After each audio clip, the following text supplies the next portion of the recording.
CNN Student News, the current events you count on, the puns you put up with, and the sweater vests you love. I'm Carl Azus. Here we go. Hong Kong. We talked a lot about this part of Southeast Asia a year ago when thousands of protesters shut down parts of its business district. Today, we're following up on what's happened since then. Officially, Hong Kong is a special administrative region of China. The U.S. Central Intelligence Agency says Hong Kong is not an independent country. But people there have certain freedoms, like freedom of the press, freedom of assembly and expression, that the communist Chinese government does not allow in other places. Hong Kong's government type is listed as a limited democracy. Over the past year, those limits have been tested. When Britain handed Hong Kong back to China in 1997, it was agreed the city would operate under a principle called one country, two systems. That means it's officially a Chinese territory, but it still maintains its own currency, government, and laws. For example, residents can protest, they can criticize the government, and the press is not censored. Britain and China also agreed Hong Kong's high degree of autonomy would last for 50 years, with the aim of eventually establishing an election system based on universal suffrage. That means one man, one vote. Hong Kong has a population of 7 million, but currently only an elite committee of just 1,200 people have any say in deciding the city's top leadership, many of whom are Beijing loyalists. A lot of people here say they're ready for change. They've been pushing for one man, one vote for years. But China has been stalling. In August 2014, China finally unveiled its plan for democratic reform, ruling Hong Kongers could only vote for their next chief executive from a list of candidates that had to be pre-approved by Beijing.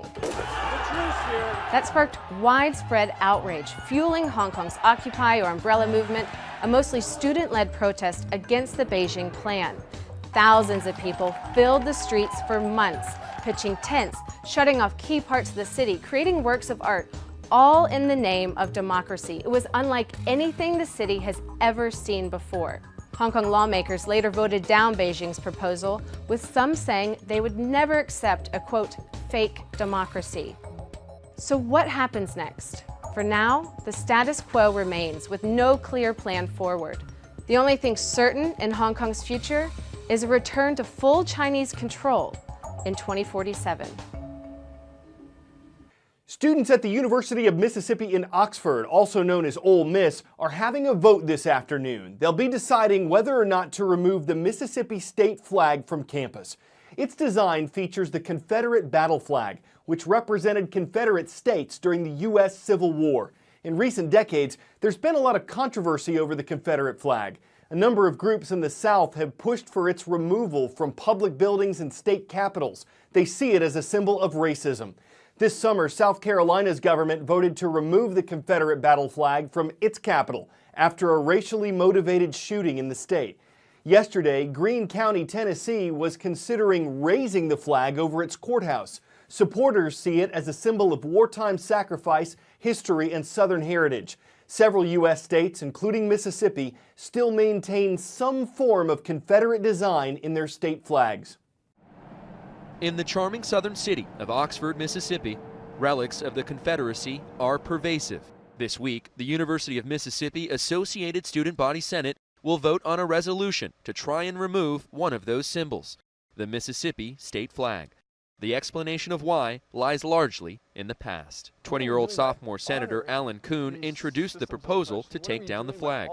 We've flown this symbol of oppression. We've defended it. We've fought for it. And it's time to recognize that that was a mistake.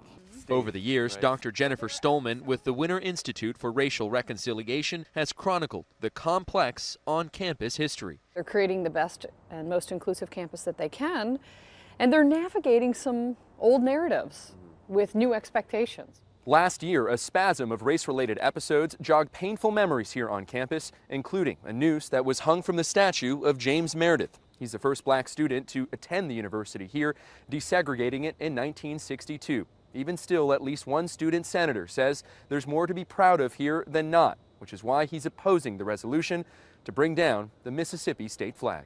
Student Senator Andrew Sopper wrote in a Change.org petition, "Removing symbols, flags, and monuments will do nothing to change the way people feel in their hearts. Ole Miss students and my fellow Mississippians rise up and push back on political correctness and support the state flag. The school is deeply rooted in tradition, a vestige of Southern history and pride.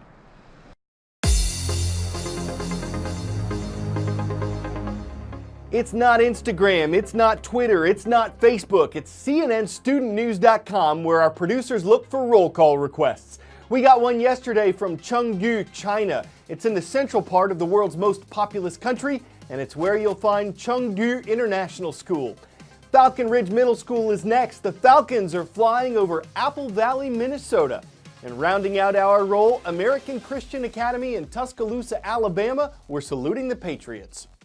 Think about the energy given off by a nuclear bomb. Scientists worldwide are trying to figure out how to control and contain that same reaction through a process called nuclear fusion.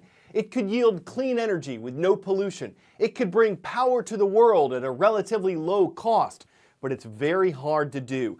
The energy it could take to achieve nuclear fusion could be greater than the energy the fusion yields. And critics say the investment of billions could better be spent on researching renewable resources instead. We're hungry for power, and we're constantly looking for more. What if there was a way to get all the energy we could ever dream of? A way that wouldn't pollute the planet and would never run out? NIF is the world's largest, most powerful laser.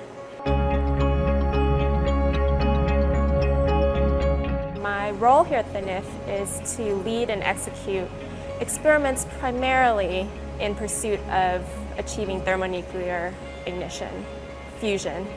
Our stars power themselves through a process called nuclear fusion, something that's been nearly impossible for us to recreate on Earth. But many believe we're on the brink of cracking that code, and investors and governments around the world are spending billions to make sure we do. The NIF is, in fact, 192 separate lasers, and we're taking a huge amount of energy, megajoules of energy, and we're going to focus all of it down on our fuel capsule, which consists of deuterium and tritium, which are isotopes of hydrogen. And so what we're trying to do is get that fuel up to such high temperatures and densities that those hydrogen atoms actually fuse. And as they do so, the remaining atoms will weigh a little bit less, and that liberated mass gets converted into energy. And that's the fusion energy we're working to harness. Thousands of miles away in France, the world's most ambitious attempt at fusion is being built.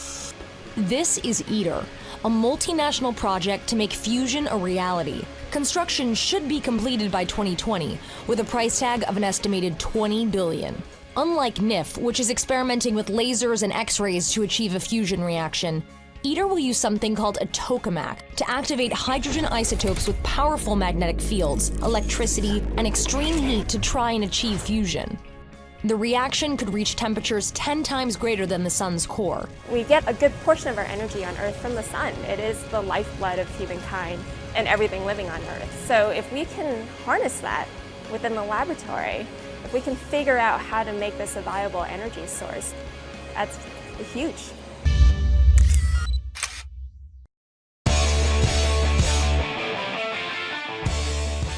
Before we go, something you'd never expect a Swiffer sweeper to pick up: an owl in a guy's kitchen. He came home one night to find the uninvited visitor, and thankfully he had a camera as well as a sweeper. Slowly, and begging the owl not to fly at him, after all, it was giving him a pretty intense stare, the man lowered the animal through the opening in the window, flicked it from the broom, and celebrated. Of course, he could have tried soothing the savage beast with music, like singing "Owl Fly Away." Could have also offered it food if he had any owl pellets. It was a glaring challenge the man hopes won't come beak. A staring contest the owl won, though we doubt it gave a hoot. We sure hope you'll swoop by tomorrow for more CNN Student Whoos.